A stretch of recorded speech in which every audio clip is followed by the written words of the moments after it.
I don't know how that process works. We're going live. Okay. I got it.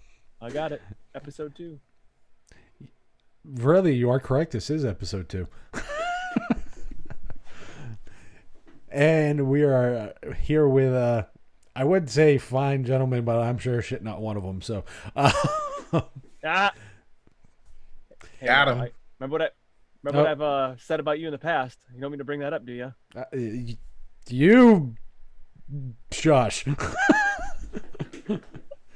So, as usual, this is just kind of a thrown together thing. Just a couple of guys, couple of friends talking, sitting down, talking Linux and Linux related things. No real structure to this at all. More to see what people are up to and what we're looking to get into, etc. So, and Nate, you were the one working on the project the last time. So, how's that project going? Well, it would actually have gone a lot better if I wasn't a moron. That's number one. Apparently, I didn't do some research, but as you can see, it's alive now, and I pulled up that C Matrix screensaver thing. Just launch it just to have some cool effect in the background. But yeah, no, it's working really really well. I still have to. It's not complete yet. I had to buy some different drives because there we go. So Well, not everything on the internet is accurate. well, first off, why don't you tell people what you built so that those that might not know? Okay, so I have my idea of new is something that's less than 10 years old. So just so we understand. So this is a new system. The motherboard is from 2013. So basically it's brand new, right? Top of the line. It's an AMD FX 9590 is the CPU I have in there. I got quite the massive cooling thing in there, recommended by Mr. Eric Adams. So I don't remember what it's called now, but it's massive, the size of this cooler. I have a thermistor on it to see if I've actually stressed the machine, see if it's actually heating up. And then I got a little thermal digital readout on the front to tell me, because that does kind of concern me just a wee bit, based on how much power it does absorb. Got 32 gig of RAM in it, so obviously that's not the best. And then I'll have 6 2 terabyte drives that'll be in a RAID 10 configuration on ButterFS. So that's what it's going to be. And then an AMD something 570, RX 570. Radeon RX 570. Yeah, there we go. That. Letters and numbers. Yes, letters and numbers. So I played Descent 2 on it, and it did a fine job. It was running at 200 frames per second, and that's pretty much the best graphical game out there. So I think it can pretty much run anything. It didn't support the glide. Which slide? Never mind. That was the one of the 90s. The voodoo cards. Yeah, it does. But now this one runs OpenGL now because that's 26 years old or whatever. So, but anyway, I'm pretty happy with it so far. We'll see how it goes. So, Nate, here's the real question: are you gonna play more current stuff, or attempt to? Nintendo emulator on there too. Yeah. I said current. I think there are new releases of Super Nintendo. I think some homebrew, like some new Commodore 64 stuff. Games from I don't know, the last 5 years. I bought this from the 8-bit guy. It is the Planet X2 for the Commodore 64. It was released. I love how he ignores the question completely. Are you going to buy games specifically built for Linux via Steam, GOG, play them on Proton or Lutris or Native or how? Do I have to be any more specific to narrow down this? I think I know what you're saying. Yes, I did install Steam, and I do have Rocket League and Domestic Overbite, or whatever it's called. Ballistic Overkill. Yeah. Oh, jeez. That's on there. So Yep. DLN's But have I having played it? No. DLN's having a game night on the 9th, and they ask me and Nate, so you guys gonna participate? I'm like, no. They're like, come on, man, you have to do something. I'm like, Games are okay, for kids. I'll be there to like chat, I guess. So No, I don't know Eric. what game's gonna be played. It'll probably those two will definitely be played. I can tell you that much. Probably Warframe will probably be the other one. Which that's not native. That you have to install that via Proton or Lutris. Which I'm not Well, sure. if I can get it, so if I can get it on Steam, and Lutris is in the OpenSUSE repos, so I'm not worried about that. If I can get it on Steam, I don't know if should be Warframe okay. Warframe is on Steam. It is. Is it? Yeah, I know it has its own launcher, but yeah. It's kind of they do what they kind of do with the Uplay stuff. Same deal. okay. So anything that you get from Digital Extremes, same deal. Kind of annoying, but whatever. It's another launcher. But so, Mr. Eric, what have you been up to? just fighting with editing videos, editing podcasts, Doing a stream. doing a stream last 3.5 hour stream last night.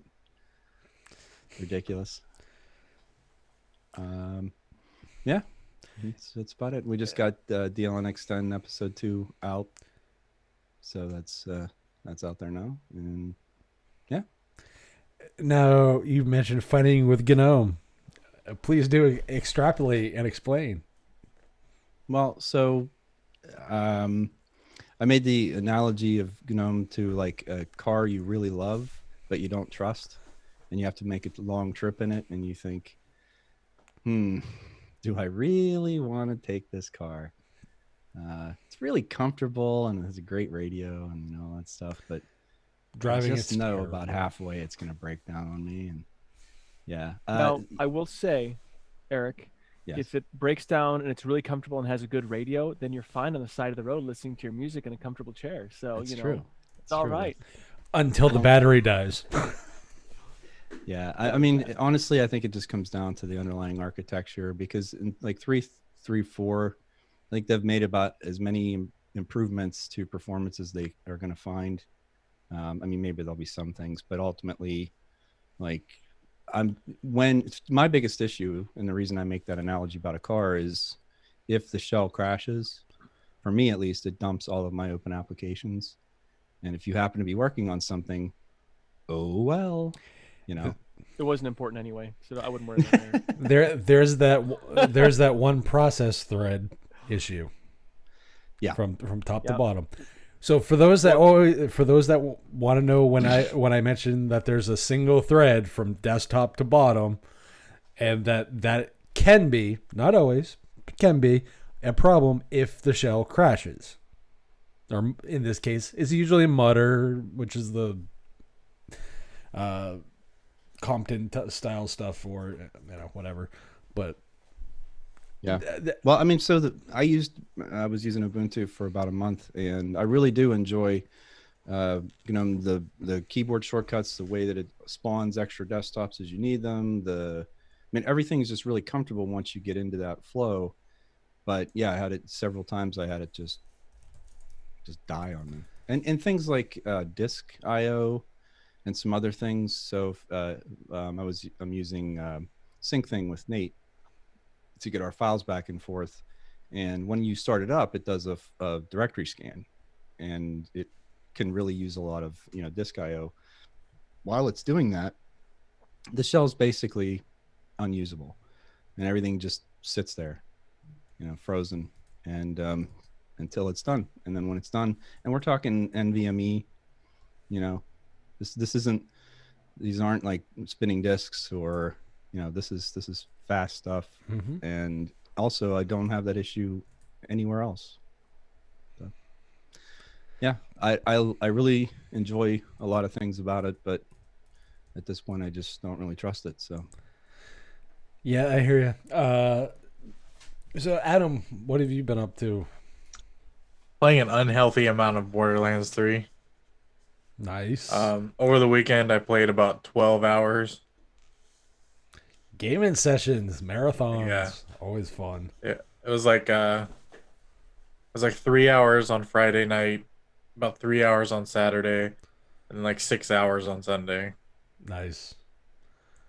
That's like It's such a good game, man. how. What's the biggest improvement from 2? Or sorry, the last appropriate game would have been the pre-sequel. Yeah. Sorry, Well, the pre-sequel. 2 and doesn't count. pre-sequel are so close, but no, I mean like the gunplay's a lot more fluid, a lot more punchy. They have newer mechanics like some weapons might have shields, or you can like project a shield when you crouch, or freezing mechanics, things like that. They got rid of the slag mechanic, so like the slag would if you slagged an enemy with that, then they would take additional damage from other sources other than slag. So, but they got rid of that, I think, because it kind of became a necessity that somebody be like the slag dude who would like slag the enemies, and it just wasn't that much fun. But yeah, they have a lot of changes to the game. The performance could be better, but it's not abysmal.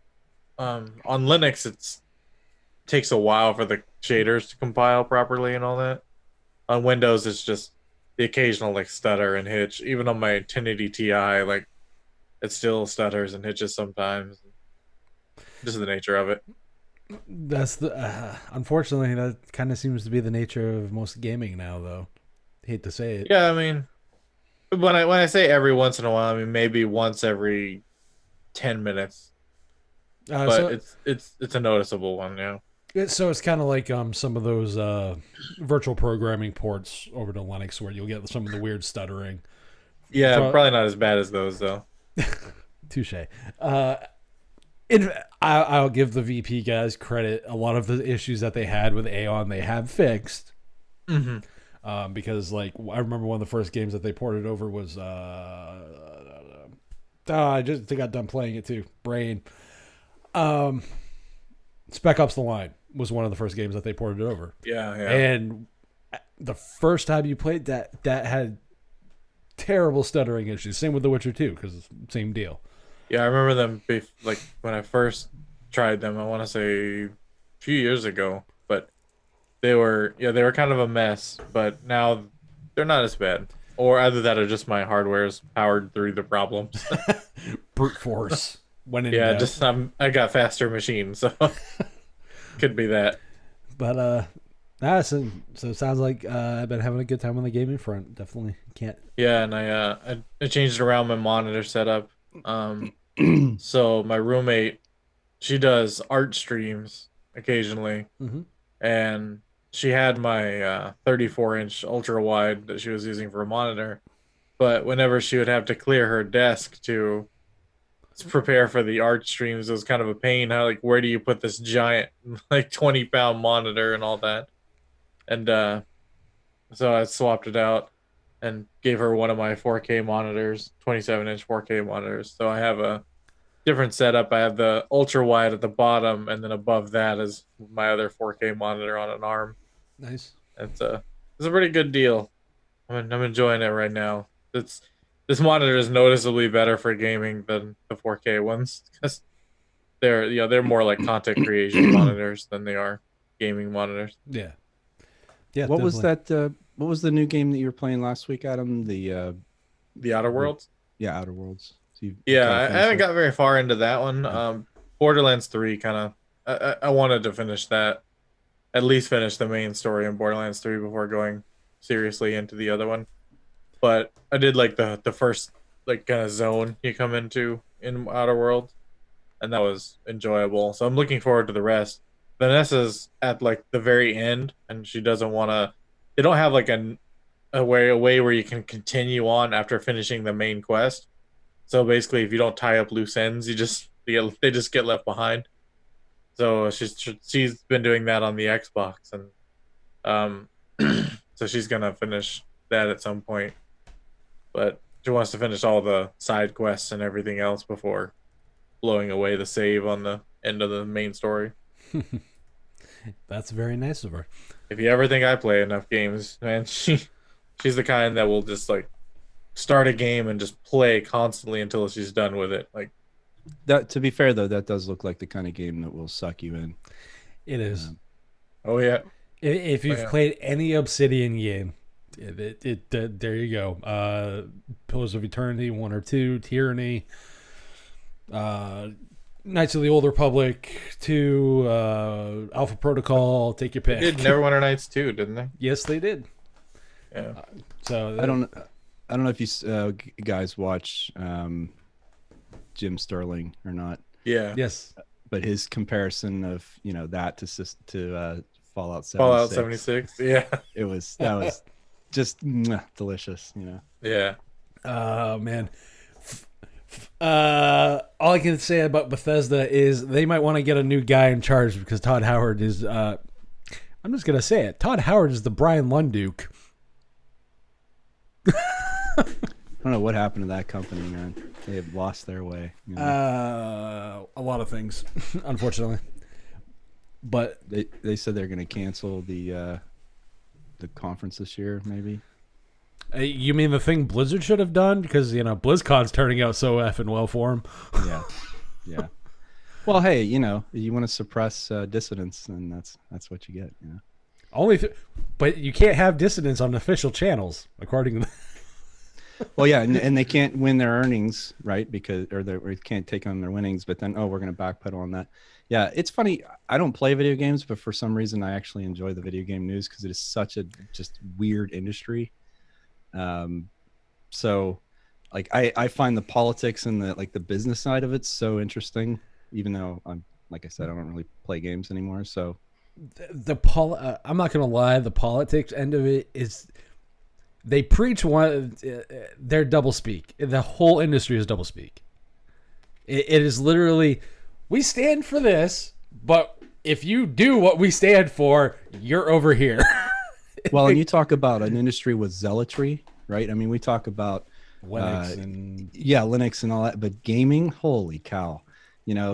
These fanboys that are just hardcore, console wars and all the other garbage. Yeah, I mean, I think it stems from when we were kids and it's like Nintendo versus Sega or whatever, and your parents can only get you one most of the time, right? Most kids, they can only afford one system, and as a kid, you're generally not the one who chose which one you got, so you just kind of rooted for the one that you had, and it just kind of started off on that foot of, and Sega and the others didn't really play nice anyway, and they kind of stirred that up anyway.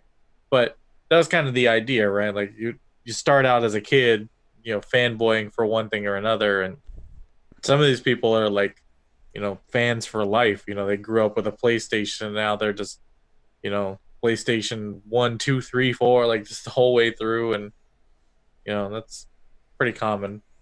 It is. It's kind of like anything else, though. Like anytime there's a verse, be it Windows versus Linux, Windows versus Mac, PC versus Mac, Mac versus PC, or Pepsi versus Coke. There's only, people always go to the extreme. There's only two choices. No, because if you only view the world in two choices, you're kind of limiting the world, specifically your world, because a lot of things live in gray. Well, I predate all of those things, and I remember my friend had Atari was of course the coolest thing in the world. There we go. My friend got an Intellivision, which was also very odd but very cool because they had some different games like Burger Time and some other stuff, and those controllers were very strange. Did he have the synthesizer add-on Yes. for the Intellivision? Yeah. So if you did you play B-17 Bomber? Yes. The B-17 Bomber. It was great. Yeah, it was. And at the time you look at it and you think it's quaint now because you think how far technology's come, but the things they could do with those low powered systems, it was pretty amazing. And Mitchell, in your chat, to your point, yes, Genesis. All the way. And yes, this is actually a working Genesis. So there you go. I was a Master System kid. Oh, And Nintendo and Super Nintendo. Did you? I'm in the same boat you were, Eric. I was the kid with the Sega Master System while everybody else had the Nintendo. Yep. and people are like, what is that system? Okay. I liked it. I'm always enjoyed being different. It's just, my thing, not belonging, not fitting So in. when when everybody got Nintendos, NES, I was still on the Atari and Commodore 64. When everybody got the Super Nintendos and the Sega Genesis, that's when I got the Nintendo. So I'm just now realizing that there's a trend. I mean, even I'm buying computers that are 5 years old. I was 5 years behind everybody all the time. So it's not as big of a deal now, I think. But we Computers always haven't we really always had a progressed that much. PC. We always had a PC hanging around too, So even if I had a Nintendo and all that, I still played, Doom and Duke Nukem 3D and I Quest never for had. Glory 1 and 2 were fun. SimCity 2000, I like had just that loads of Yes. good games. Tandy, the TRS-80 color when I was a Ooh, kid yeah. through about, let's say about 11, and then Trash 80. nothing, and then no computer until, I mean, occasionally in school or something like that, but then no computer again until I was in college. So my only real gaming experience was all console.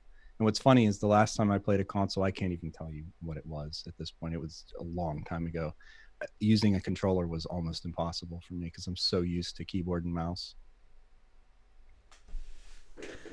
Yeah, I remember feeling distinctly like off when I went from using a D-pad to trying to use analog sticks, and I was like, I couldn't move like my thumbs that way independently. Like it just my brain couldn't make them move properly.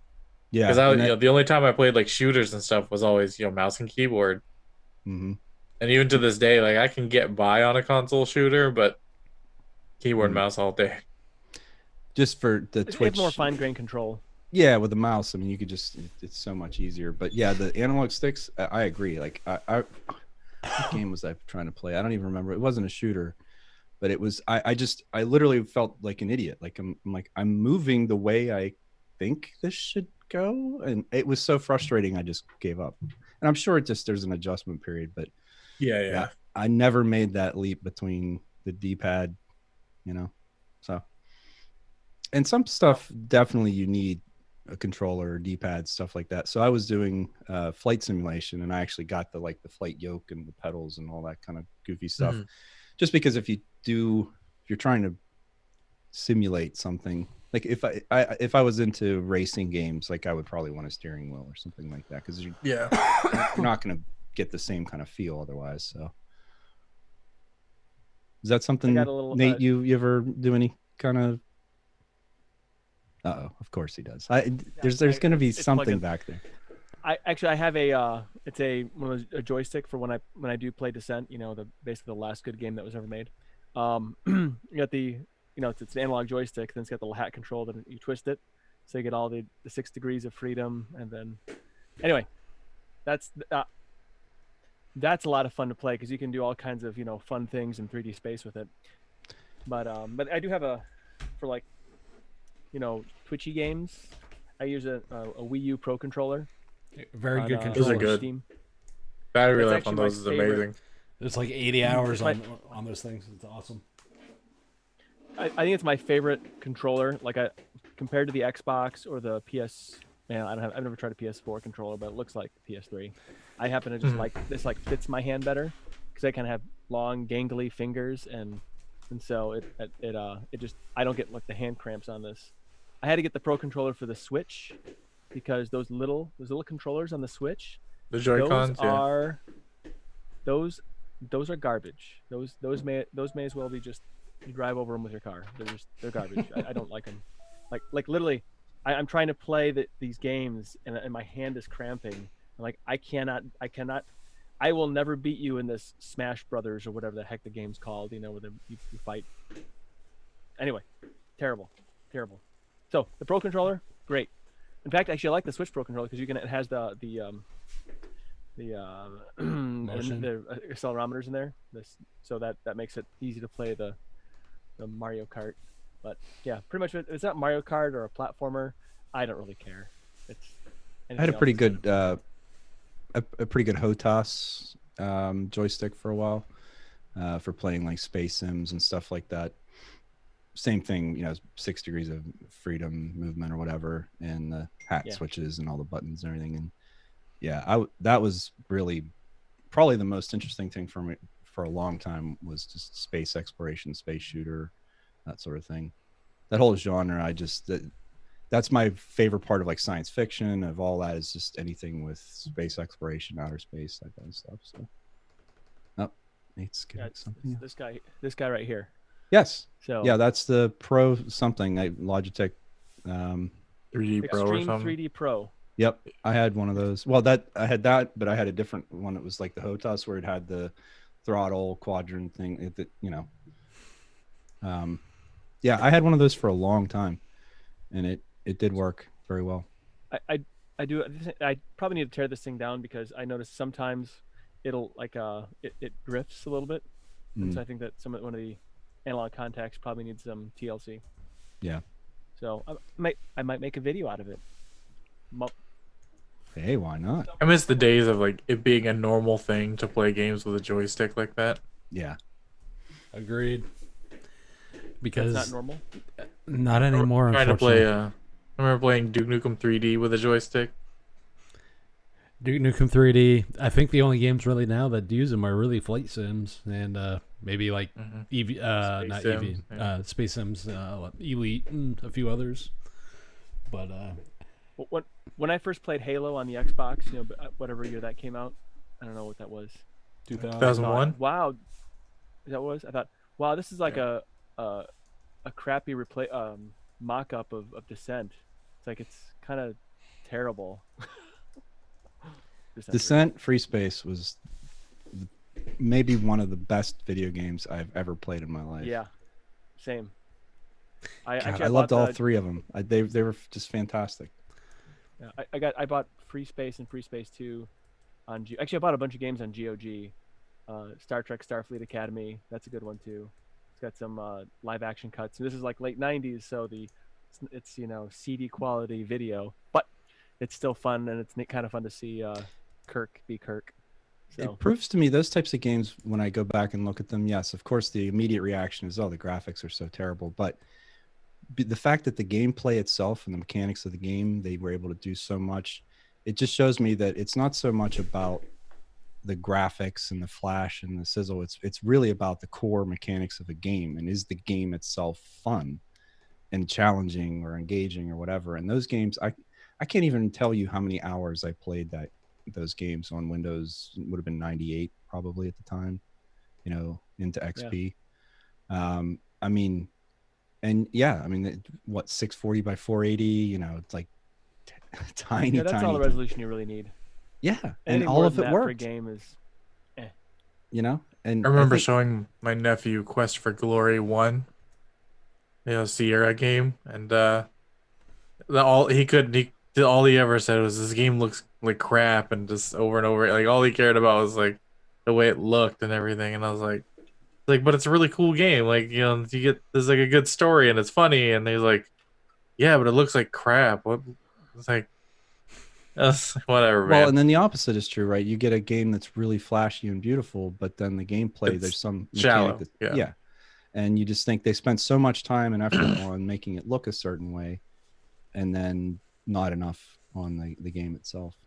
But I mean, I think that's sort of the idea that of replayability on games is just sort of dead at this point in a lot of ways.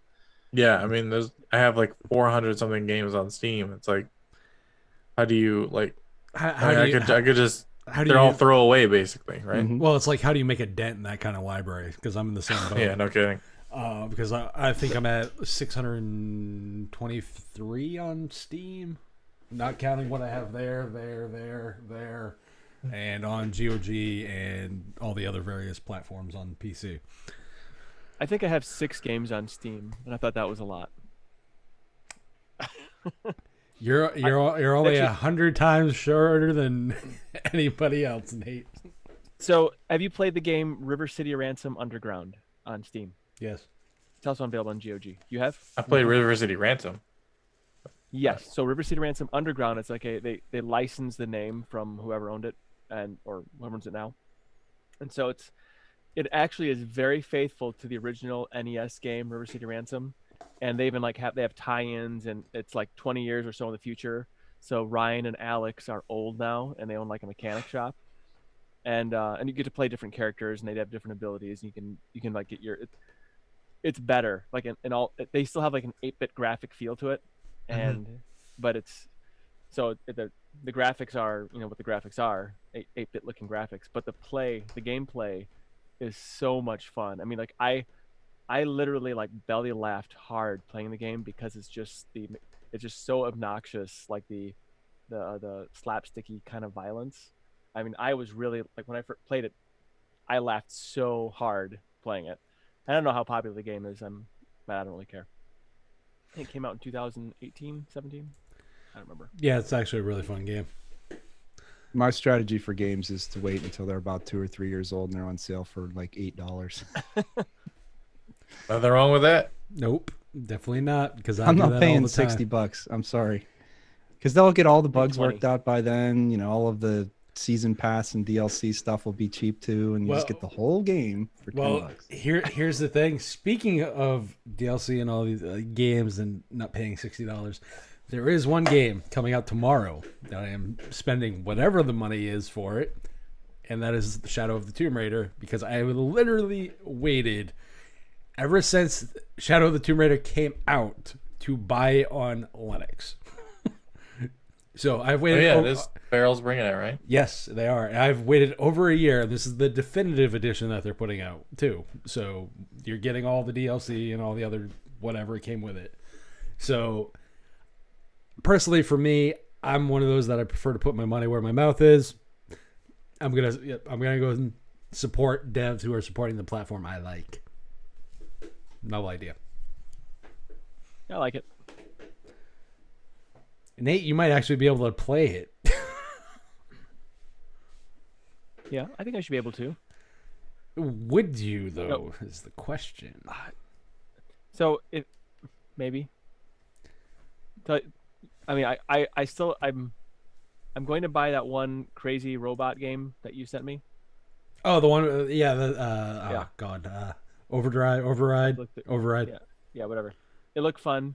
My oldest was interested in it, but then he went right back to playing Mario. So he's cut from his father's fabric for sure.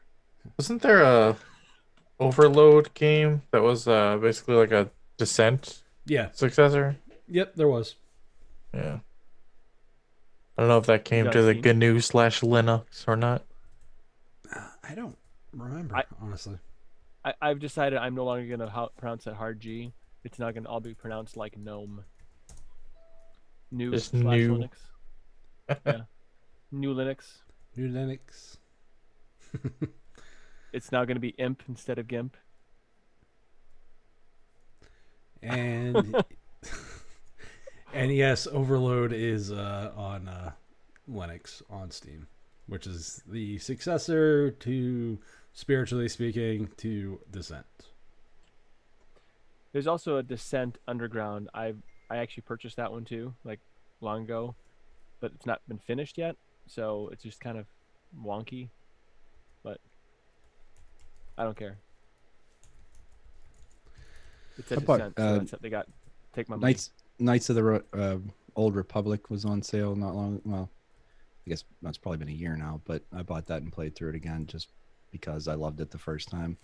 Same deal. Graphics are silly, but you know, the story itself is pretty good. I like that you can be good or bad. You know.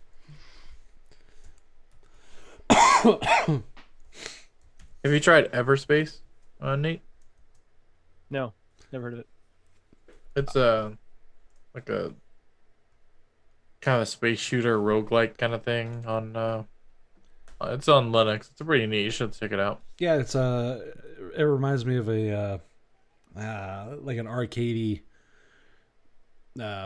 space sim, basically. Yeah. It's kind of the only way to really explain it. But and then they're looking to do it like an open world for Everspace 2, aren't they, Adam? Yeah, I think that's what I heard. But Heard something about that, yeah. I'm definitely interested in some games, but the one thing I've been doing is a lot of gaming. Like I've been playing Trails of Cold Steel on PS4. I love 100+ hour JRPGs. For those that don't know what that is, that's a Japanese role playing game because they're very different from games like what Eric mentioned or what Adam mentioned, which are known as Western RPGs. These have a very specific story frame that they go for. They have a very specific narrative. Not so much the open world stuff, but I've been playing a lot of that, and I've been using weird distros again. So much for What Manjaro? qualifies as weird? Yeah. I'm using the Jade desktop on Manjaro. I am using on the Sony Vaio Duo right now. I have Chaos, literally. I get it. I see what you did there. Actually, no. The name of the distro is Chaos, Kaos. That's a Qt specific 64-bit only applications and by like top to bottom 64-bit. So no Steam. Been trying that out. There was another one I've been trying. I don't remember. I've been jumping around too much. So it's been an interesting experience with things as far as that because I wanted to try something different. I've been using the same stuff for a while. I was like, why not? But there was something I wanted to talk about. This something did come up to that you guys might have heard about. I don't know why. Negativity from the Linux media sphere, shall we say? I love hypocrites, and I love people who I love people who like to point the finger but can't point the finger at themselves. So, Yeah. Depends on the mood of that person. This might be an area some of you have to tread a little more carefully, and I totally get it. To me, I think some people can't see the difference between constructive criticism and negativity. Sometimes even the most negative thing, if you filter through the noise, you can actually find the signal. And sometimes I think a lot of the people just don't want to look for the and I'm going to be really blunt and really vulgar right now. I think some people are lazy and don't want to look for the fucking signal. Am I wrong or am I right? Like, I don't like, I want to know what you guys think about that. Well, I think they're definitely lazy. But lazy in the sense that they're doing what they either think or know will work in terms of getting them the attention they're looking for. Matt, I've said this about you before, and I think a lot of people that I respect, they will say and do things that they feel are the right things to do, in spite of maybe not being the popular thing, or and I think that's what usually comes down to for me is that I don't have respect for people that aren't willing to, I guess, put in the effort or to compromise what I would consider to be, ethics or principles or something like that. I don't know if that makes any sense, but it's, what about you, positive Nate, whatever you want to be called? So I'm actually not really sure where. I know what you're talking about the, who, and I know that, and I'll just go ahead and say, but there was I guess a bit of a shots fired at JB at Jupiter Broadcasting. I don't know if you picked up on that. No, not at all. That individual? Not at all. So now I do listen to a good percentage of the JB shows because I have to have all this Linuxy content because Linux is my happy place, right? We've talked about that before. And it should be. It's what keeps me positive. And if something is not positive, like if something is negative, I stop listening to it. That's just how I roll. And thanks. I don't like wearing glasses. But anyway, it's on the chat. Got my eyes dilated. Actually, I can't really see with or without my glasses. I look terrible. It's terrible. But anyway, so I don't know, like what. I mean, JV's not a negative network as far as I can tell. I mean, unless I'm missing something. I don't listen to BSD now very often, but even that, it's not negative, and they might be because their world might be crumbling in on them for all I know. But like if you're critical of something, let's say like purism or of gnome or of a specific project, if you're just saying, well, it's a single thread and this is a problem, this is what happens, that's not a negative. That's not like you're just talking about um, what you're dealing with, right? If purism isn't shipping a phone like they promised, that is just stating a fact, right? I mean, I guess there could be some speculation there, but I've not really picked up on this. Uh, and maybe I'm oblivious, but I'm not really picking up on the negativity out there. I mean, am I missing something? I mean, have you what negative? And besides you, uh, Matt, what negative? What negative Woo! is out there? Shade thrown. I didn't think you could make someone whose actual handle is called Dark One look any darker as far as the cloud that hangs over their head. Wow. I mean, but you're not really that negative. I mean, you're just kind of a, you're like a Statler and Waldorf, rolled into one, and in the Muppets, kind of, saying what they want in the up in the, in their platform. But I don't really, I don't. You're not like, but you're not really negative, even though, I mean, I would say you're the most negative, but you're not the negative most. You're not negative, really. I mean, really. I'm the You don't loud. make me mad. I'm the loudest. Let's put it that way. Yeah. Um, Like I don't know. what's your take, Adam? I think it's from what I've felt personally, Yes. and I think what I've noticed most is that familiarity breeds contempt, and that people in the community don't necessarily have other things in their lives. And so there's a lot of people who are just like hardcore into Linux and hardcore into computing and stuff, myself included, right? Mhm. And I find it becomes unhealthy because like they start out as, sort of the cheerleader, the positive person after a while, and then the little things start to grate, the paper cuts start to grate on them. They're talking to the same people all the time.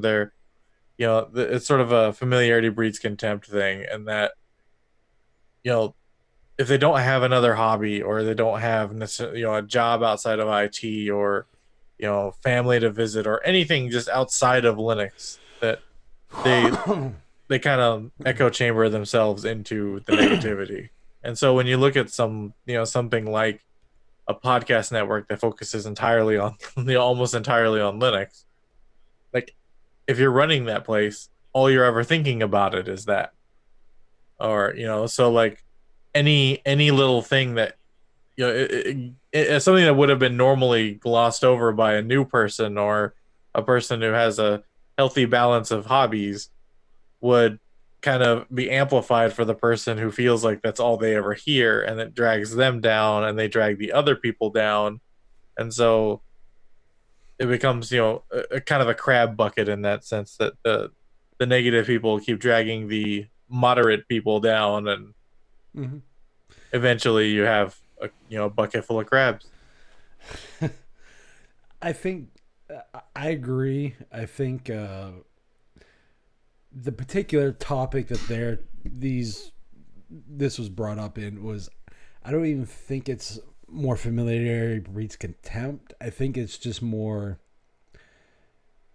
outlook on how you look at criticism, which I think the particular people doing the criticizing of the critics, which is in itself I find ironic, you know, they are probably some of the biggest contributors to that mentality, though. Like not just the particular people I'm thinking of, but like just as a sphere. Yeah. You know, I get that, and again, I think so. These are the people that their job is to think critically at, whether it be a job or whatever. Like it's their MO is to think critically about Linux, right? Mm-hmm. Or whatever their hobby might be. But in this case, talk about Linux. So they're after a while, they're going to see the little things here and there. Like they don't want to sound like they're for what. Okay, for whatever reason, they don't want to sound like they're a cheerleader, right? They don't want to sound like, oh, everything's perfectly fine and we're just going to ignore the bad things.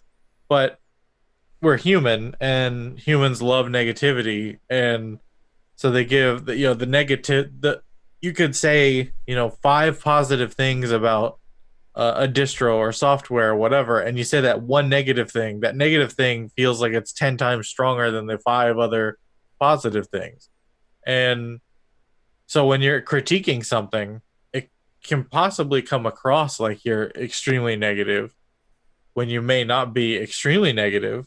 But also, the negative talking points tend to spark debates between people who don't think negatively and all that, and then the debate oftentimes gets out of hand, and that becomes negative, and those people become resentful, and it just kind of spirals out. And I think the key to it all is just to have a healthy balance of who you talk to, what your interests, having just an outlet for things that isn't necessarily a social thing. Sometimes it's good to have, just something you do on your own, build a model or put puzzles together or something, just to get away from, especially the internet of social people. And ironically, we're here talking, but you know, I just think it's unhealthy people that are ultimately the problem.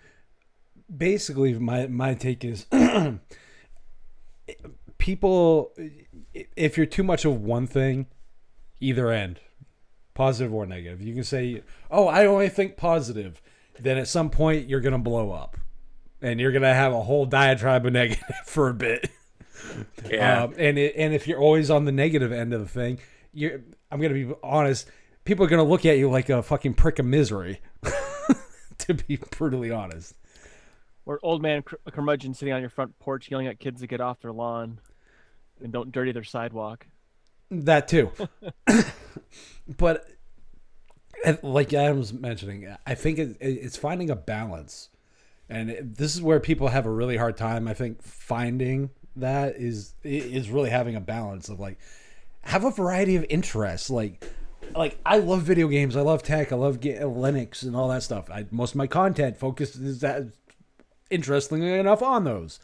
But I don't, you guys get, like, anybody who watches my content, they'll see glimpses of kind of my other interests. Like, I'm interested in music. I'm interested in this. I'm interested in that. But you don't, that's not what I always show. Because like Adam, you were mentioning, getting away from the social aspect and something that's just for you, almost. Yeah. Where it's just like your downtime, your or just spend time with people in meat space. Mm-hmm. Like, spending, like, I can browse Twitter or Telegram or any number of things like all day long, and I feel like I'm just being overwhelmed with people who are either negative or just complete jackasses or whatever. And then if I go to a lug meeting, I could see probably, I could probably see the same people that I despise online and see them in person and just be like, oh, this is actually a fun time because there's a lot more to it, right? Yeah. There's a human connection there that it doesn't exist online. And anonym, not, anonymity, whatever I can't say that word right now. Anonymity. Now you got Anonymity. Yeah. Yeah. So yeah. anonymity online is, it's, I don't think that's necessarily as big of a problem, but I think it's just people are just shittier to other people online in general. Not necessarily because they're anonymous, because there's some people use their real name and they're still shitty. But I just think, like, because the fear of like getting your shit punched in isn't there, you can do whatever you want, right? Mm-hmm. Well, that's the thing. Like, I can promise you, if any of you guys met me in real life, as abrasive and as much of a dick as people would say I am, that's what I am. Yeah. Like, it's weird where I don't agree with that. No, like, if I have, what I mean is if I have like my point or my stance on something, I'm gonna be a dick. like in my reaction videos where I'm usually yelling and screaming, those kind of videos. If I have something to yell and scream about, I'm gonna yell and scream about you and call you a bunch of random thrown together things.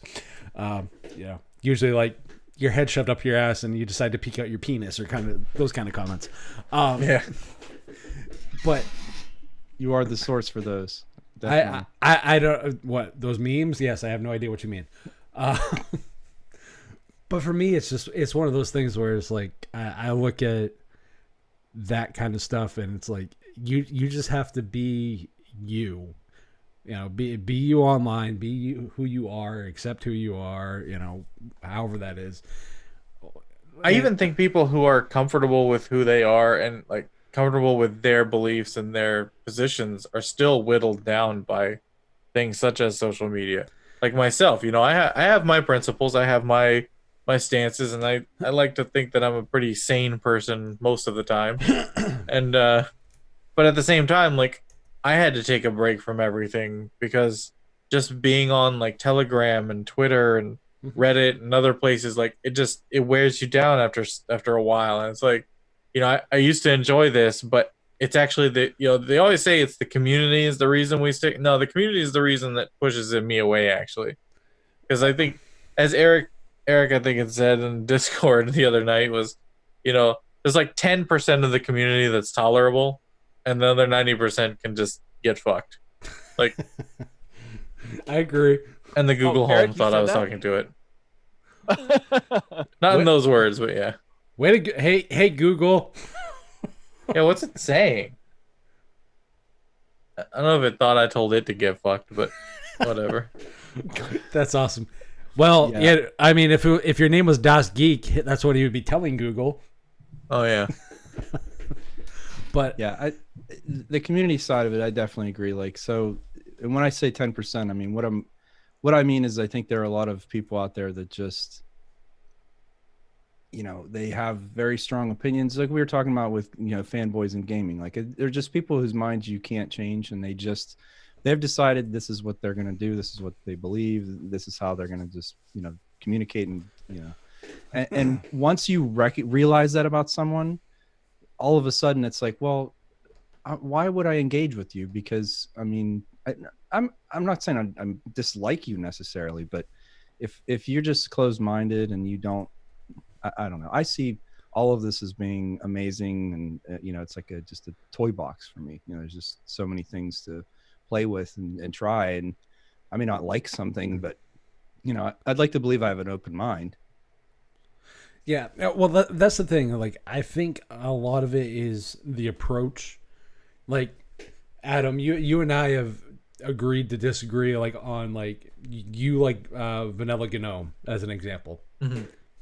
I'm not a fan, but I totally respect the reasons why you like it, and and on the flip side, we've talked about why I can't use it as my like daily or even remotely. Correct. Yeah. But that's an open mind for him. That's an open discussion of like, hey, here's why I can't do that. And I think that's what a lot of the internet like interaction lacks.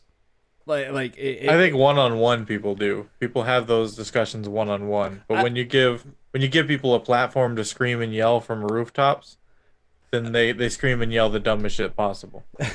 For me, I don't even think it's that. I think it's the mind frame and what you like people approach a topic or an argument or a subject. If you are literally gonna be coming to an argument with no open mind, it's kind of like how I view people who are trying to like come to Linux or Windows or whatever platform they're going to.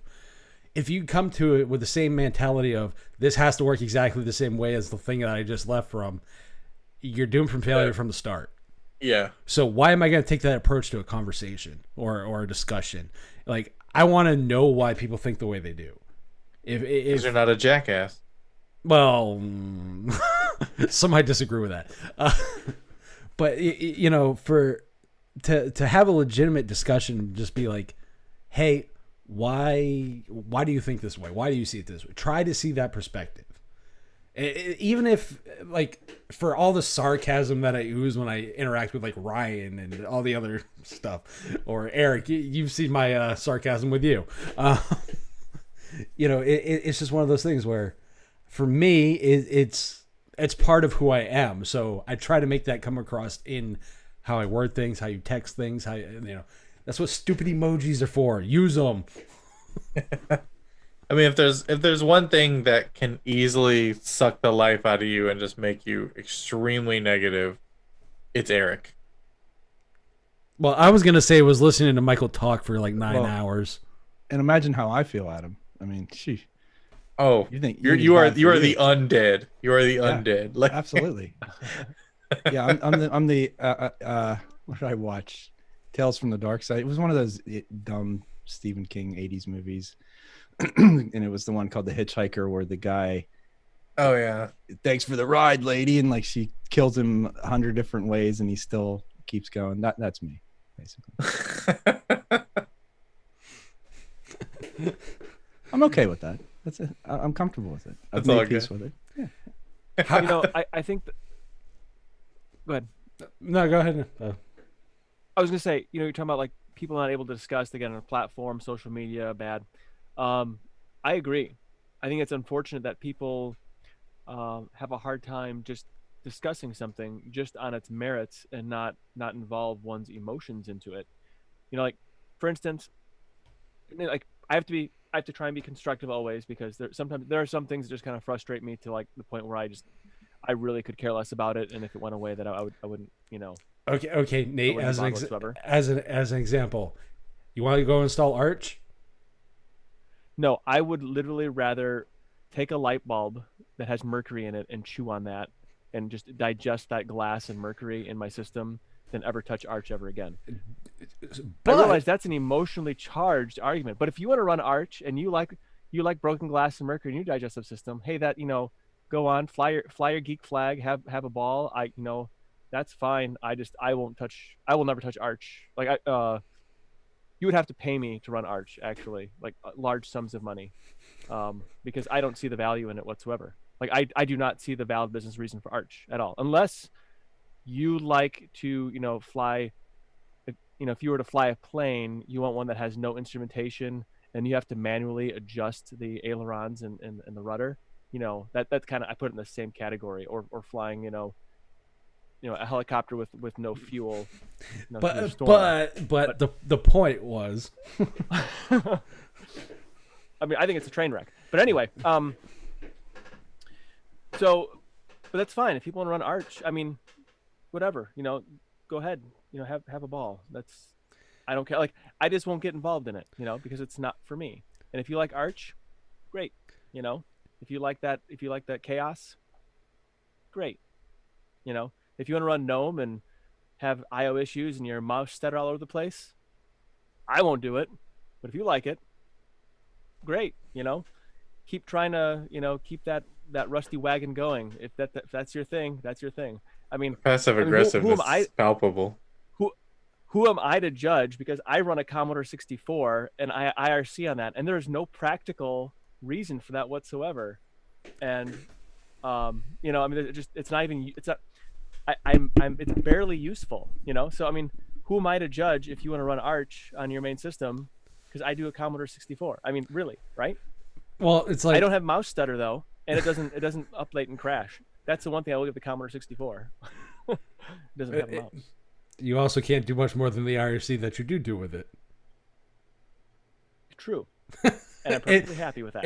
In fairness, no, but I'm in the same boat you are. Like, I still use BlackBerry Z10 as my primary cell phone right now.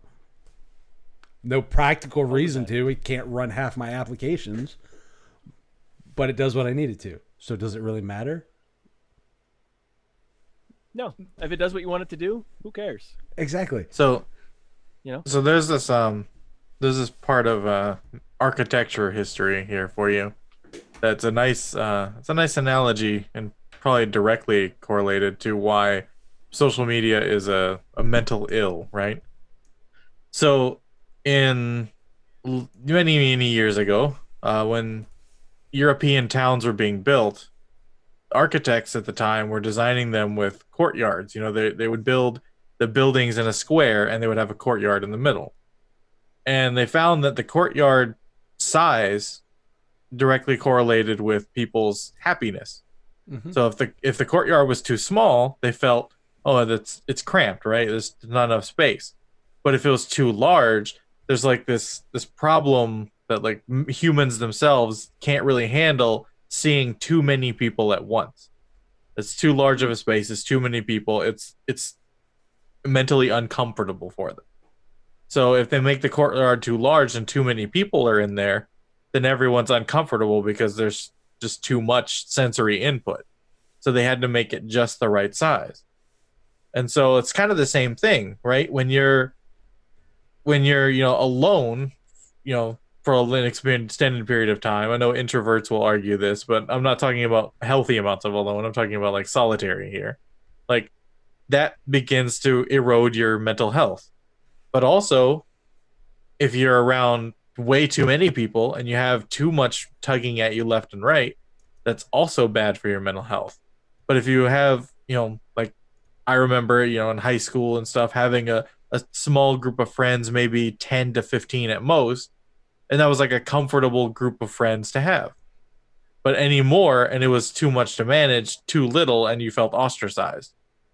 And I feel like it's the same kind of thing that when we go onto like social media, you'll see comments from tens or hundreds or thousands of people, and it becomes a dissonance that's mentally uncomfortable for people. And so it begins to eat away at them. But on the same note, would you also say that certain people are built, certain life builds certain people's characters better to take that kind of, I don't want to say abuse, but onslaught, I guess, of like, I don't want to say information overload, but people overload, directed towards them? I think some people are inherently easier at filtering it, but that I don't think anyone is really built or even trained themselves to really take it in for what it is, right? Like, I can hit a 4chan thread and browse through that, but that doesn't mean I need to read every single comment. I can just read, like skim through it, get the general idea, and go, because I know that if I read everything, it's going to be an absolute shit show. And it's the same thing as like a Twitter thread, right? Like if I read every comment from from somebody who replied to a tweet that I thought was funny, like I'm just going to become super depressed by it. But if I just speed through and see the lol no you or whatever going through, then it's like, okay, I can filter out the rest and just grab a couple of them and move on, get the gist of it. But that's after decades of being on the internet, right? But a lot of people, a large number of people, their real internet usage is only in the last 10 years, since like Facebook blew up, right? And Twitter and all these others. Twitter, yep. Because before then, what were they going on the internet for, right? Maybe to shop Amazon or something, but for the most part, they weren't on the internet.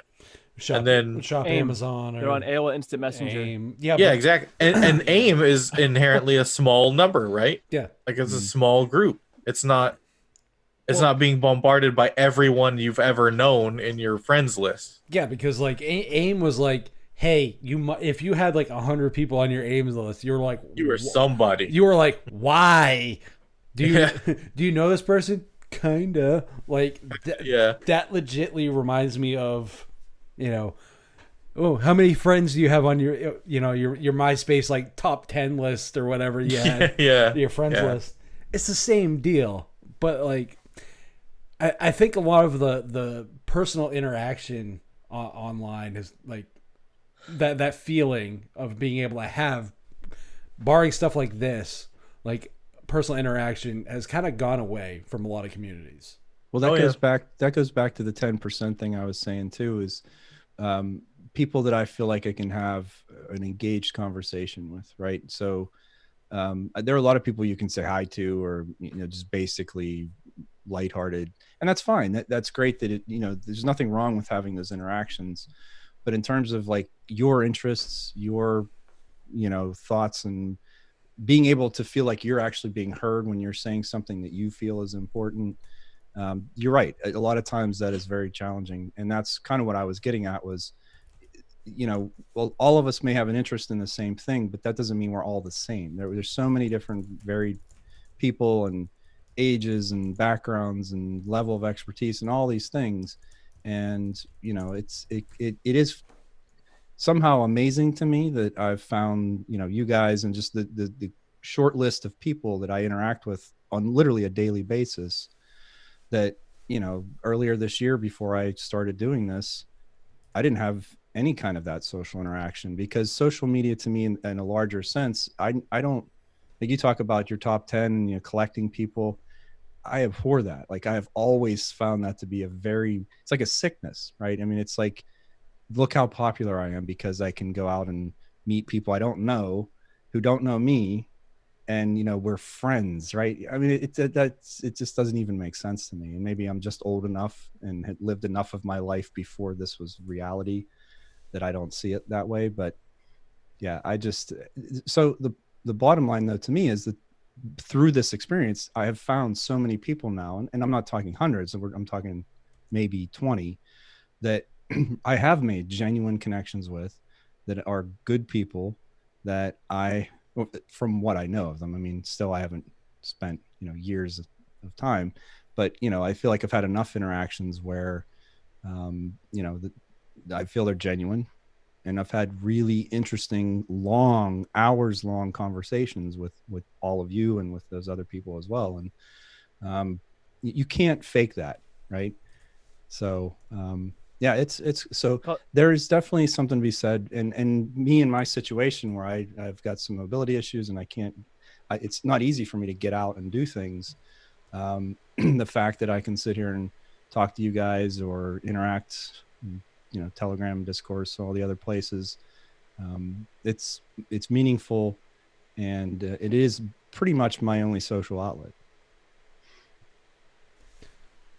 You were going to say something, Nate? Yeah, I was going to say something, and then my train of thought just totally derailed and blew up, and I can't remember what it is now, but we'll come back to that because I'm sure it'll come back. Oh, and I was going to say, I remember now. No, actually I don't. Never mind. It's one of those things with head injuries. It kind of comes and goes. It just, whatever. Head injuries and dilated pupils. Yeah, I still can't. It's starting to come into focus now. Stinking eye doctor. So it'll come into focus eventually. Yeah, to go back on the whole our podcast and whatnot, are these people toxic or negative or whatever? Yeah, but I don't think it's their intention. I think it's just a product of an overload of just people, right?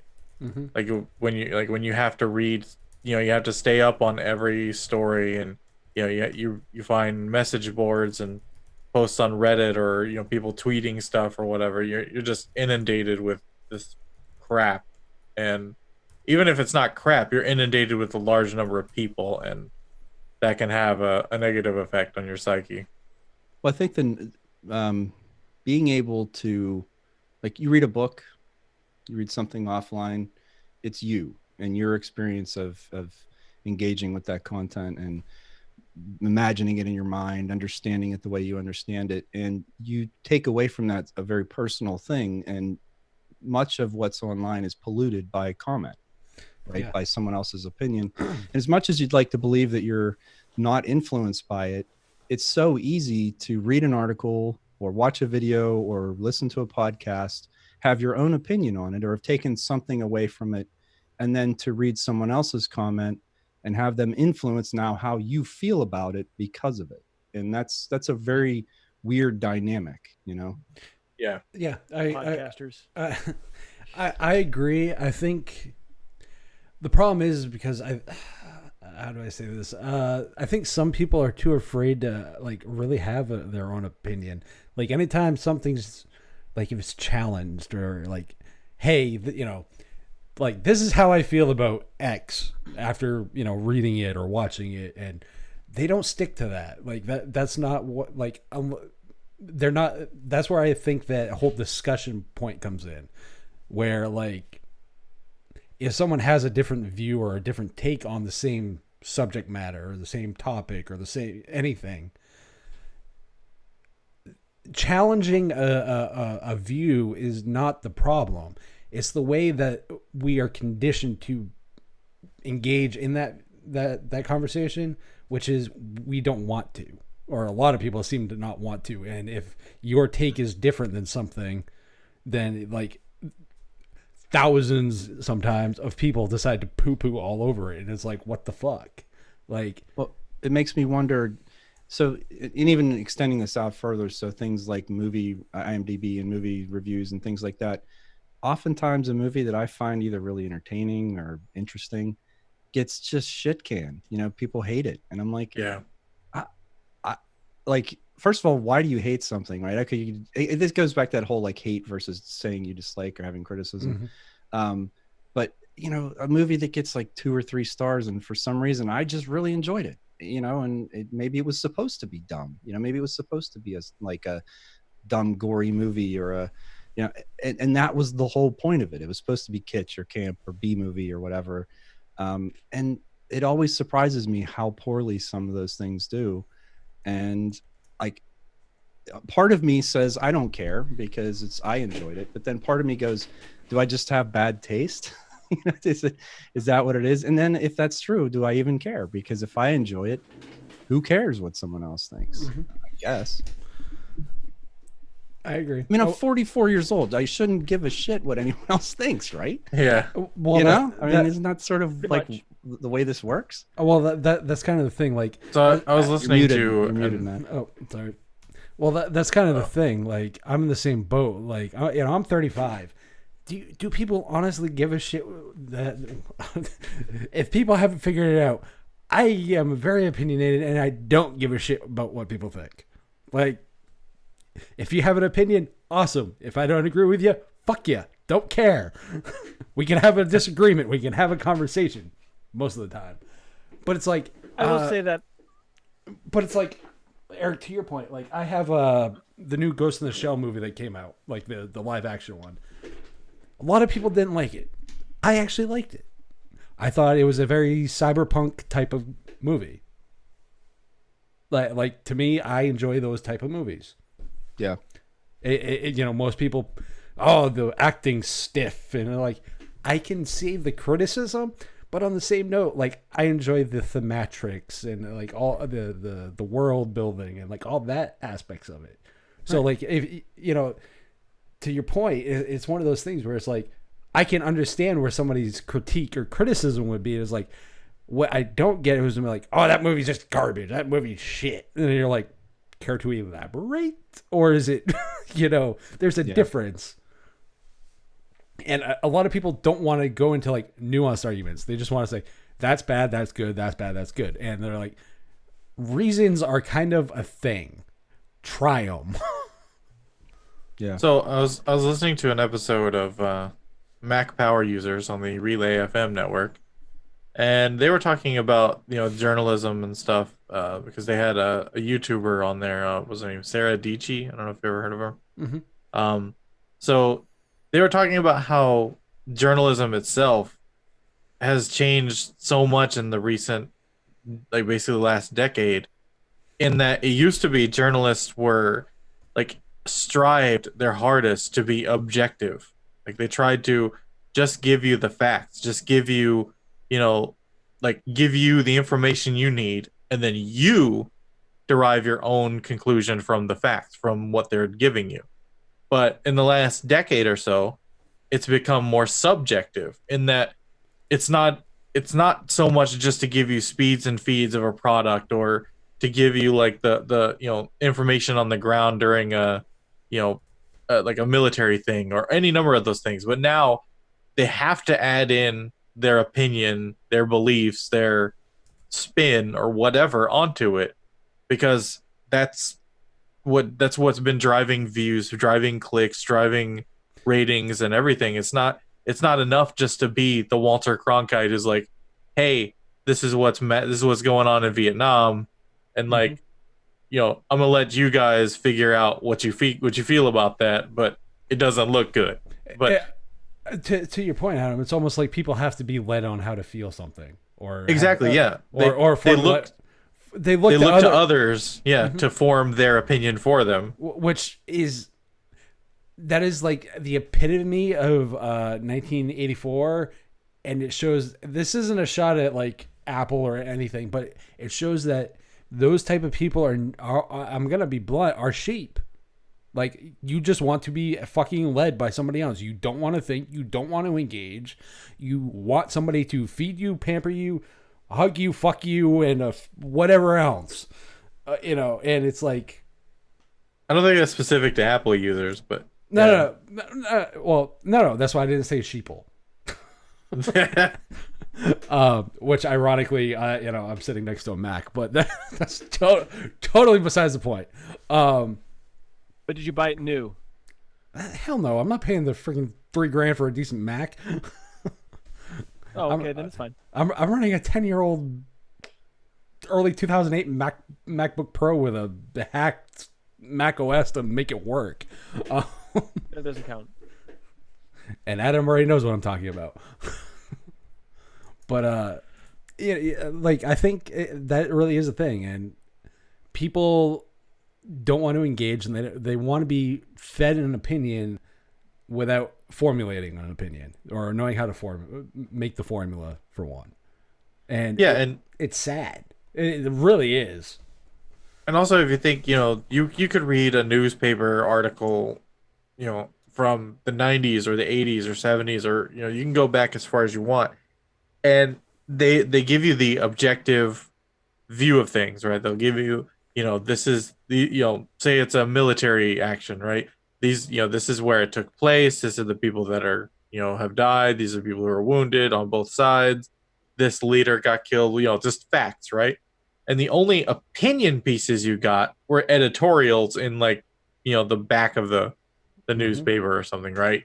And there was only limited space that you could fit editorials. So they would only publish the people who had good stuff to say, something that was constructive or valid or something like that, or if it was just hilarious and they just post that too. But that was it, right? You could read your facts and just leave it at that, unless you went all the way to the the part of the newspaper that had the editorials, in which case it wasn't even necessarily, it was like one or two people, right? Now I can look on YouTube and search for a phone, right? I can search for Pixel 4, and it's like I get crazy clickbait titles, and like, is it the best? Is it your new daily driver? It's like, is it my new daily driver? And it's like, oh wait, this looks really cool. Maybe it is my new daily driver, right? Yeah. Instead of just like a flat like Pixel 4 review. Correct. Yeah. And but that's the thing, is they can go on a Wikipedia article and get all the specs of the thing, right? Yeah. But people want to see, like, oh, what was your experience with it? How did it feel? How did like, how was your experience taking photos with it? Or do you feel like it was too heavy or too that kind of thing? That's not, it wouldn't be necessarily included in a Wikipedia article that just basically gave you the objective facts. Mm-hmm. But all these things are riddled with bias, just inherently, right? Because that's what you're asking for, is this person's personal bias. And I'm not saying we all should all be Vulcans and only focus on logical and rational arguments, right? Nate. But I do think that people rely too much, like you said, on other people to form their opinions for them. Yeah, well, and the thing is, like, the only way you can actually form like an opinion or a train of thought or a line of logic, or however you want to look at it, is through gaining knowledge and experience, and that combination. Like there's really no other way to really gain and form that kind of conclusion to something without having at least even one of those. And the problem is, a lot of these people don't learn from their experience, so they can't rely on the experience. And when they try to look for fact, all they get is opinions. And when they can't get facts, so when you can't get facts and you can't rely on experience to gain the knowledge, where do you get the knowledge? You have somebody else force feed it for you. That is Yeah. sad. Like, I don't know, but anyway, we're kind of getting into like life topics now. Good thing this is kind of whatever. Yeah. Well, that's why all of this is complicated, right? Yes. We talk about community and like all this other stuff. It's not just the technology. It's actually, I would say, less about Linux and open source and the technology. I mean, there's a lot of strong feelings and opinions about that, but ultimately I think it comes down to personality and things like that, so this is why we always end up in this direction. We start talking about, hey, what Linux things did you do, and eventually it's the same thing that happened on my stream last night. It just always evolves into that because that's what it becomes. Well, what it is. Well, it's because some of the things that you can take away from this is is life experiences and life, like people's personal knowledge, etc. And Nate, you're chomping at the bit to say something. I was going to say I've recognized that it's hard to get a good objective opinion or objective analysis, I should say, of something. So what I often do, and then if it's something I really care about, like I really care about it, I will take and listen to or read, depending on the medium, different sources of news, and then I will formulate my own opinion based on that, because I can't, the news is not what it once was. Now you have to synthesize. Yeah. You have to synthesize to try and get the truth out of it. So I typically find that in a news story, there's probably like one or two actual nuggets of information, and then the rest of it's all subjective. And then you can verify that by basically cross-referencing that with other news sources that have the same two nuggets, and then a bunch of nonsense around it. So, and like we were talking about, it's a sad time. Like we were talking about with the Linux community, it signaled the noise. Even the news now is doing a lot of the noise, so you have to filter. It's kind of like anytime I deal with anybody in a corporate environment, and Adam and some other people who probably have done this probably know what I mean. When you deal with upper management, you take the 1% of the bullshit that you need and throw out the other 99% of the bullshit. It's kind of the same way, because you'll hear about 99% of dumb for the 1%. It's just filtering out the 99% takes a lot of patience. Well, but imagine if that's all you had to do, right? Like if everywhere you looked, if every time you read something, you heard something, you watched something, you had to filter out 99% of it just to get the 1% that you need, that's tiring. That's draining, and that could lead to a fairly sizable like fatigue, right? Like a mental fatigue doing that. And actually, when you approach that point, that's when you say, you know what, I'm going to resign as general manager of my universe. I'm just not going to care, because sometimes it's just not worth. It's just not worth the time and effort. I mean, the reality is, I may or may not have the same viewpoint as you three, right? Or anybody. Like I would guarantee that none of us share the same viewpoint, completely with each other. But there's probably 90%, 80-90% that we all agree on. And so I just choose to stay in that 80% area. And even if it's kind of blissful ignorance at times, I'm going to die, and I don't want to be miserable my entire way until I die. So I'm going to be okay with living in that space where, it's my happy place. Nate, is that why you make Linux that 80% of your time? Pretty much. So DistroTube mentioned in chat that the viewers and listeners and readers would these days demand the opinion from the person as opposed to just giving them facts. Because like I said, they could just go on Wikipedia and get the facts, right? They want you, because they look at you as a personality. Like, this guy's interesting, he's bald, he's cool, what does he have to say about it, right? Yeah. So they go from there. Well, the problem. And Go ahead, Nate. I would say, and that's fine. I think that, if you go to someone like, I want to hear Dark One's, Matt's opinion on something, because I want to hear what Matt has to say on this, because I want to take that, because I trust, when you trust somebody's opinion because they've demonstrated they have a knowledge base. So like, I think DistroTube has done that, right?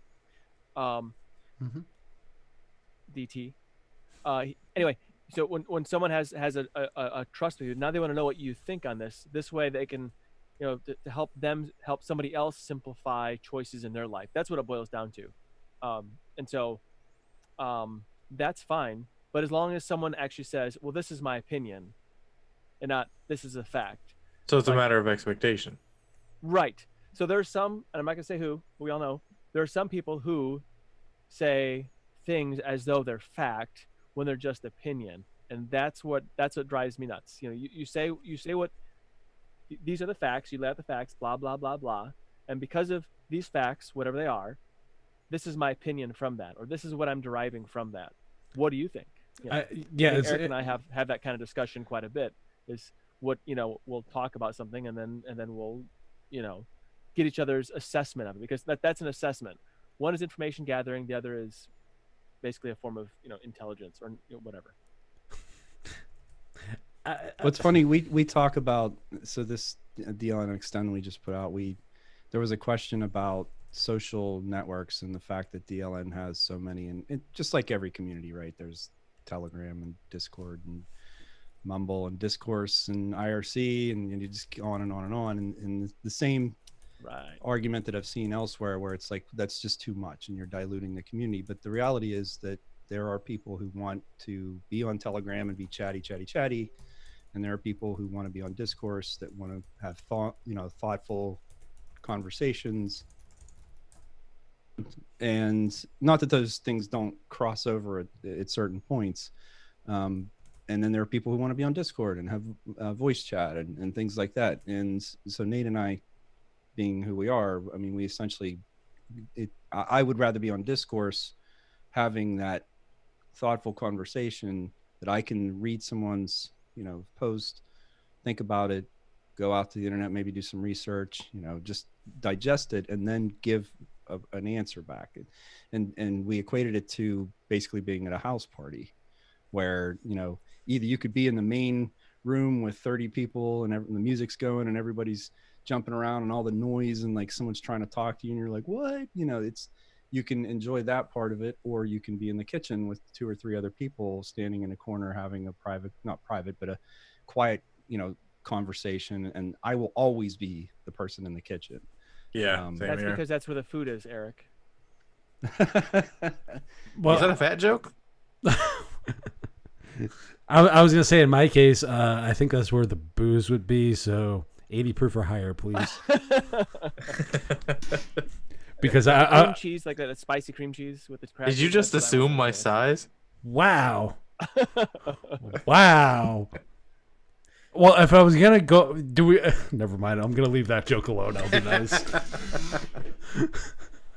Adam, I would normally just play with that, but I'm just going to leave that joke alone.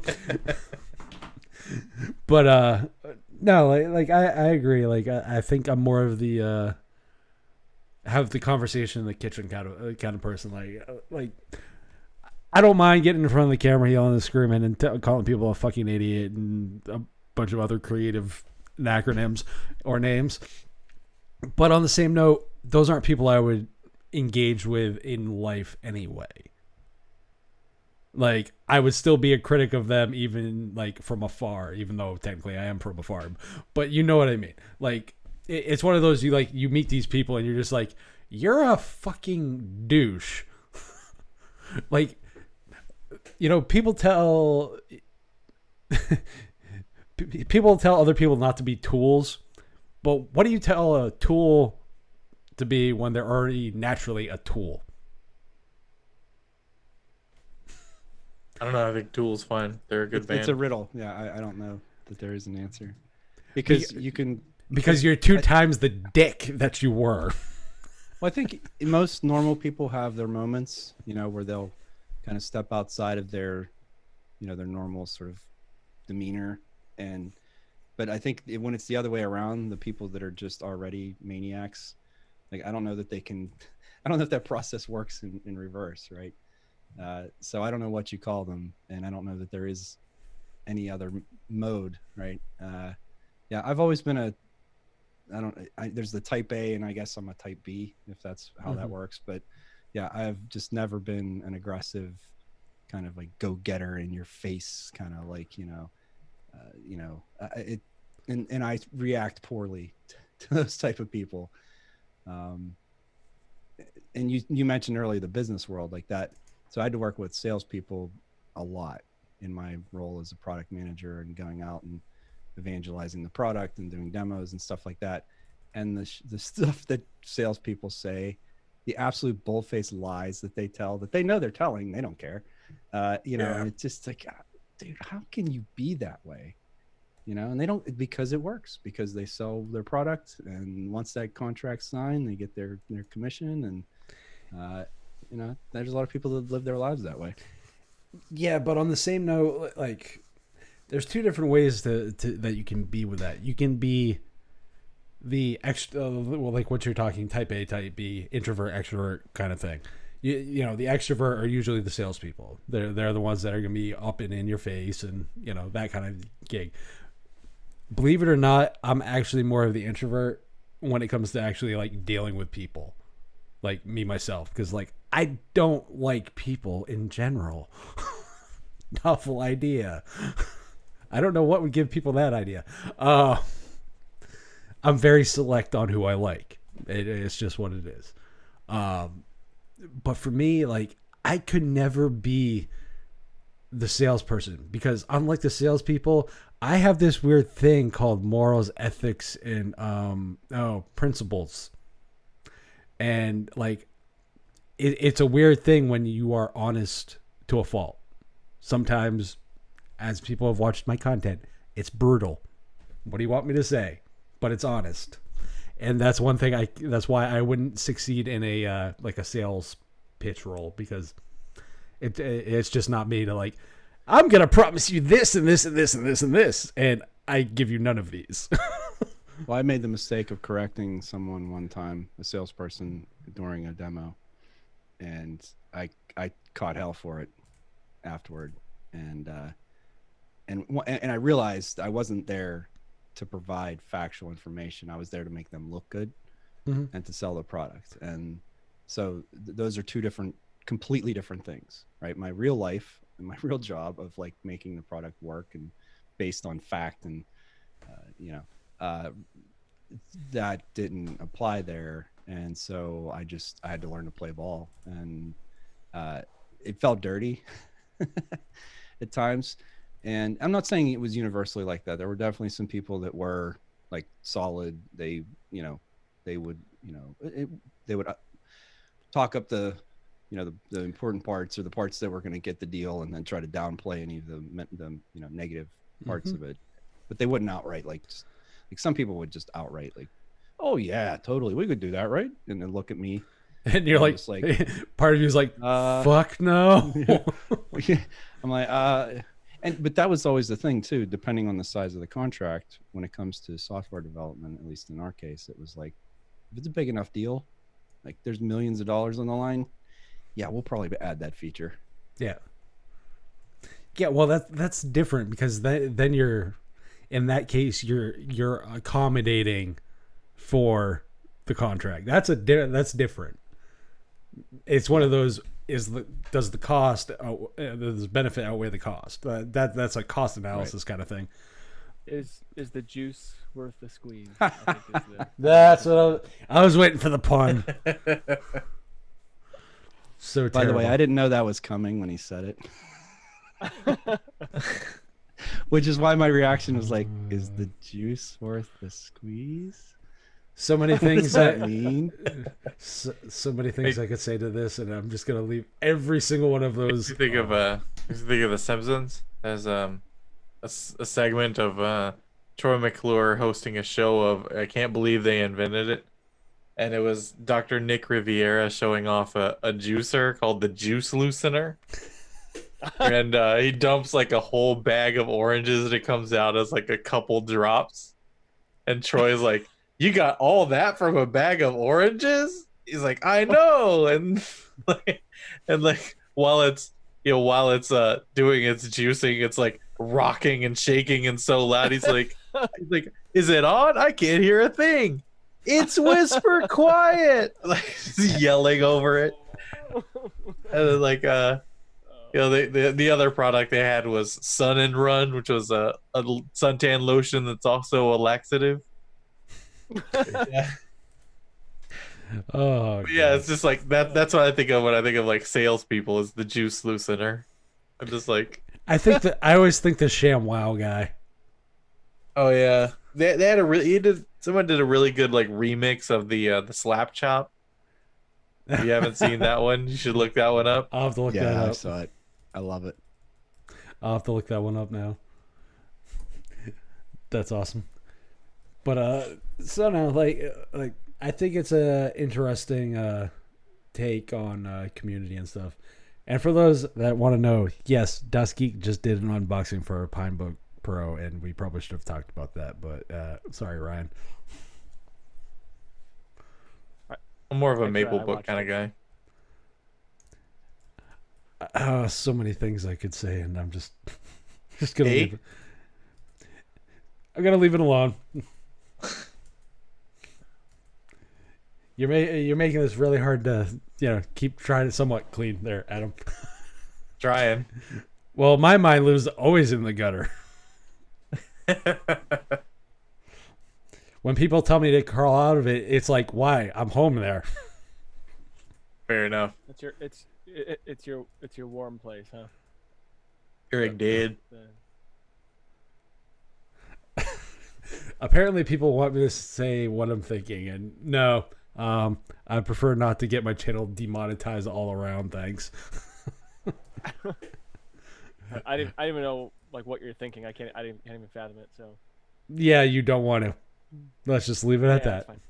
fine. Because Lord knows at some point I'm probably gonna get my channel demonetized anyway for the amount of shit that I say about people on it. Whatever. Yeah, Maybe. it happens. It's not my channel. You can always start a Patreon.